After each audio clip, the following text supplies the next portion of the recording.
Ngaa kinoma yani. Kisha mchizi akatangulia nje tayari kwa safari. Usije ukaingiwa tamaa ukampenda yule. Nimpende mtu ambaye hana makazi? Hapana, bibia akasepa zake. Huyu ni mama yake Ria na huyu ni mzee wake Ria, anaitwa Mr. Kuka. Leo wapo sebuleni wanamzungumzia binti yao tu. Tumekuwa wakali sana kwa Ria. Sisi tunajaribu kumtengenezea maisha mazuri ya baadaye. Ndiyo kuwa wakali? Ndiyo, maana kila kija kututembelea mara zote tutazungumzia ndoa tu. Hatumpi nafasi yani. Mama akaendelea kumsisitiza mzee kuwa wamwache kwanza Ria. Ria hajui chochote kuhusu maisha, hajui mapambano ya maisha, lakini kama akimpata mwanaume ambaye ana uwezo wa kumtunza na nitaridhika, basi mimi nitafurahi kinoma. Wakati mazungumzo yanaendelea, Ria kaingia. Mama alifurahi kinoma kumuona mwanaye. Binti, ulikuwa wapi? Unapotea tu na hata simu yako haupokei kabisa. Shida nini? Samahani, nilikuwa kwa mpenzi wangu. Usitufanye wajinga sisi. Tulimpigia Dennis, haukuwepo kwake. Tuambie ulikuwa wapi? Sidanganyi baba, mimi na Dennis tushaachana kitambo. Kila mtu alishangaa pale ndani. Unaambiwa,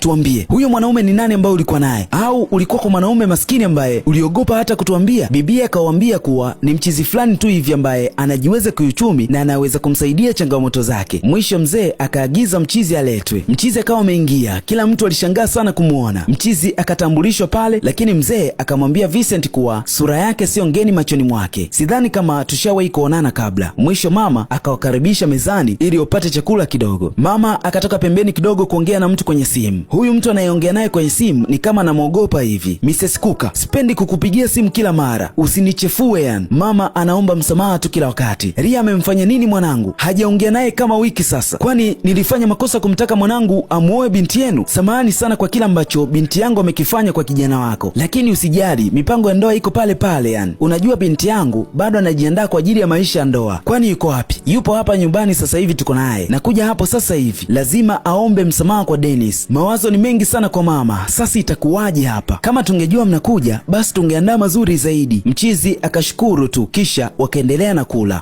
Tuambie, mlikutana vipi na binti yetu? Ria akataka kujibu, lakini mzee akamkataza kinoma. Atajibu mwenyewe. Halikuwa jambo la kawaida namna ambavyo tulikutana na binti yenu. Siku moja nikiwa natoka kwenye kikao, nilimuona Ria akiwa amesimama kando ya gari yake. Nadhani ilikuwa na tatizo hivi, kwa hiyo ikabidi niende kumsaidia. Mwamba alieleza sana, japo kila kitu kilikuwa ni uongo mtupu, lakini maelezo yale yalimfurahisha kila mmoja pale. Story nzuri sana.